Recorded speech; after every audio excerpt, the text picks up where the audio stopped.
Assalamualaikum warahmatullahi wabarakatuh.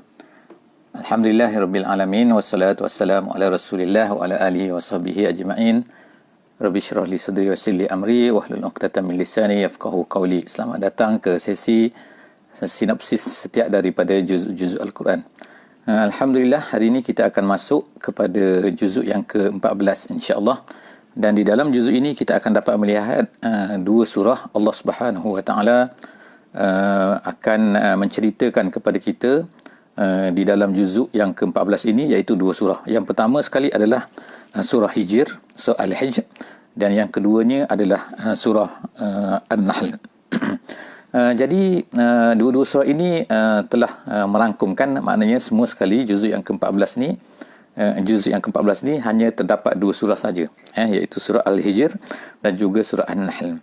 Jadi secara ringkasnya, bahawa kita lihat surah Al-Hijr ini, adalah merupakan salah satu daripada nama untuk tempat yang didiami oleh kaum Samud, iaitu kaum di mana Nabi Saleh alaihissalam diutuskan, iaitu terletak lebih kurang di utara Madinah, lebih kurang 200 km daripada Madinah, di satu tempat yang bernama Al-Ula sekarang ni, iaitu Bandar Al-Ula. Di situ masih terdapat lagi, insya-Allah kepada sahabat-sahabat yang nak tengok boleh tengok di Google Map. Jadi dalam surah ini, surah yang pertama sekali kita akan tengok insya-Allah surah Al-Hijr. Jadi surah Al-Hijr ini ulama-ulama tafsir menyebutkan bahawa ianya berpusing-pusing, iaitu merangkumkan satu poin utama yang Allah Subhanahu Wa Taala nak beritahu kepada kita, iaitu setelah daripada pemerhatian yang dibuat oleh para ulama tafsir, mengatakan bahawa ianya berkisar di sekitar hifzullah, iaitu penjagaan Allah Subhanahu Wa Taala. Jadi penjagaan Allah bagaimana? Surah ini dimulakan dengan Allah Subhanahu Wa Taala menyebutkan bahawa Allah Taala ini menjaga kitabnya, menjaga apa yang diturunkannya, wahyu yang diturunkan kepada Nabi kita, Nabi Muhammad sallallahu alaihi wasallam. Jadi satu perkara yang menarik ialah kerana surah ini turunnya ketika penyiksaan kepada Nabi. Ianya adalah Makkiyah, turunnya di Mekah, dan suasana semasa turunnya ayat ini adalah di mana Nabi Muhammad sallallahu alaihi wasallam sedang diseksa dengan dahsyatnya oleh orang-orang Quraisy. Dan penyiksaan ini sama ada penyiksaan badani ataupun penyiksaan dari segi ruhi, dari segi kejiwaannya, dan seolah-olahnya pada ketika itu tergambar bahawa jahiliah ini sangat kuat, dan Islam ni seolah-olahnya dalam keadaan yang sangat lemah lah. Jadi pada ketika inilah maka Allah Subhanahu Wa Taala memberi keyakinan kepada Nabi kita sallallahu alaihi wasallam bahawa orang Islam ini akan dipelihara oleh Allah Subhanahu Wa Taala. Quran ini akan dipelihara oleh Allah Subhanahu Wa Taala. Inna nahnu nazzalna az-zikra wa inna lahu lahafizun. Jadi perkataan hifz itu, ya Allah Taala menjaga, Allah Taala yang menurunkan Quran ini, dia yang akan menjaganya. Jadi ini adalah satu kekuatan sebenarnya kepada orang-orang yang beriman.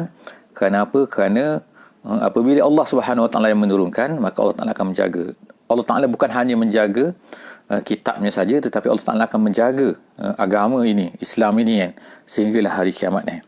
Jadi Allah Subhanahu Wa Taala menyebutkan banyak sebenarnya perkara-perkara masalah penjagaan ini di dalam surah ini, dalam surah Al-Hijr ini. Sebagai contohnya, Allah Subhanahu Wa Taala menjaga Quran, kemudian Allah Taala menjaga langit dan bumi daripada syaitan sebagaimana disebutkan dalam surah Al-Hijr ini. Kemudian Allah Taala menjaga bumi ini sehingga keseimbangannya berlaku. Kemudian Allah Taala menjaga rezeki, kemudian Allah Taala menjaga orang-orang mukmin daripada syaitan sebagaimana dalam ayat yang ke-42.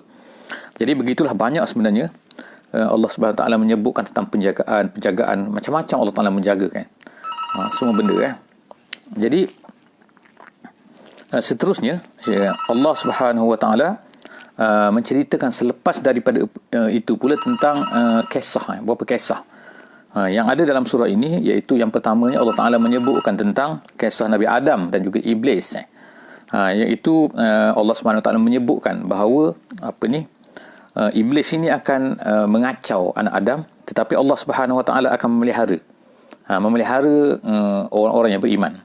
Jangan takut, insya-Allah. Dan seterusnya Allah Subhanahu Wa Taala menyebutkan juga tentang kisah Nabi Lut alaihissalam, iaitu Allah Taala sebutkan iaitu apabila kaum Lut ini telah melakukan kejahatan yang telah kita tahu, melakukan homoseks dan sebagainya, maka Allah Subhanahu Wa Taala telah menjaga Nabi Lut ini, dan akhirnya semua kaum Nabi Lut itu dibinasakan kecuali orang-orang yang beriman bersama dengan Nabi Lut alaihi salam. Dan seterusnya ialah Allah Subhanahu Wa Taala juga menceritakan di dalam surah ini tentang Nabi Ibrahim alaihi salam. Jadi diceritakan banyak kali menceritakan Allah Ta'ala menggunakan perkataan busyra. Busyra ni maknanya khabar gembira kepada Nabi Ibrahim, kepada orang beriman. Walaupun dalam suasana mereka ni adalah suasana yang kritikal. Jadi nak menunjukkan bahawa kepada orang Islam ini jangan putus asa daripada rahmat Allah. Jangan putus asa daripada pertolongan Allah Subhanahu Wa Taala, walaupun keadaan mereka kadang-kadang pada ketika itu adalah sangat-sangat seolah-olahnya macam keadaannya sangat dahsyat, sangat-sangat teruk. Jadi itulah lebih kurang sedikitnya daripada kisah dari surah Al-Hijr yang kita boleh lihat, dan surah ini dinamakan dengan Al-Hijr, iaitu nama kepada kaum Samud ini yang menebuk gua-gua, menebuk bukit untuk buat rumah, dan mereka rasa bahawa mereka akan selamat. Tapi sebenarnya mereka tak boleh selamat daripada ni, sebab yang boleh menyelamatkan, yang boleh menjaga sesuatunya hanya Allah Subhanahu Wa Taala. Dan apabila mereka telah buat itu, maka Allah Subhanahu Wa Taala telah mengutuskan bunyi yang kuat sehingga telah menghancurkan mereka semua. Itu adalah yang pertama, dan kita lihat seterusnya ialah kisah surah An-Nahl, insya-Allah. Surah yang kedua dalam juzuk yang ke-14 ni adalah surah An-Nahl, iaitu ertinya adalah lebah. Jadi lebah. Jadi Allah Subhanahu Wa Taala sebenarnya mengirimkan memberikan banyak benda kepada manusia ni, kepada manusia dengan pelbagai-bagai nikmat, termasuk salah satu daripada nikmat yang Allah Taala beri yang tak perlu kita beli, iaitu lebah, binatang lebah. Jadi sebab itulah surah ini, surah An-Nahl ini dikatakan oleh ulama-ulama tafsir sebagai surah nikmat. Kenapa? Kerana tersangat banyak nikmat yang Allah Taala sebutkan di dalam surah ini. Dan perkataan lebah itu sendiri adalah menggambarkan kepada nikmat Allah Subhanahu Wa Taala, kerana dia mengeluarkan madu. Madu yang manis dan madu yang berzat, dan kemudian madu itu sendiri menjadi obat kepada badan manusia. Jadi sebab itulah maknanya dikatakan ini nikmat. Di samping Allah Subhanahu Wa Taala menyebutkan pelbagai nikmat-nikmat yang lain di dalam surah ini, seperti langit dan bumi, ciptaan manusia, binatang, air, tanaman. Allah Taala menundukkan segala-galanya untuk manusia, mencantikkan bumi, dan macam-macam sekali kan. Semua sekali Allah Taala sebutkan bertimpa-timpa, kita kata di dalam surah An-Nahl ini, menceritakan tentang nikmat-nikmat yang Allah Taala berikan kepada manusia, dengan panca inderanya, dengan rumahnya, dengan hujannya, dengan peralatannya, even bayang-bayang pun, bayang-bayang kita pun, itu adalah merupakan satu nikmat yang Allah Subhanahu Wa Taala berikan kepada manusia. Jadi apakah, kalau kita katakan apakah perbezaan kalau macam tu kan, di antara dalam surah Ibrahim juga menceritakan tentang nikmat, tetapi dalam surah An-Nahl ini juga menceritakan tentang nikmat. Dalam surah Ibrahim diceritakan tentang nikmat yang paling besar ialah nikmat iman. Menceritakan tentang iman. Iman adalah merupakan nikmat terbesarlah. Dan kemudian dalam surah Al-Nahl ini dia menceritakan semua nikmat, pelbagai nikmat, bukan hanya nikmat iman saja, tetapi pelbagai nikmat-nikmat yang diberikan oleh Allah Subhanahu Wa Taala kepada manusia. Jadi kemudian selepas daripada yang terakhirnya yang kita boleh nampak, boleh lihat daripada surah nikmat ini, surah An-Nahl ini, iaitu bahawa walaupun Allah Ta'ala memberikan nikmat yang banyak kepada manusia, tetapi hendaklah faham juga bahawa sebenarnya nikmat-nikmat yang paling besar bagi manusia adalah merupakan nikmat Islam dan juga nikmat iman, sebagaimana yang disebutkan oleh Allah Subhanahu Wa Taala di dalam surah ini.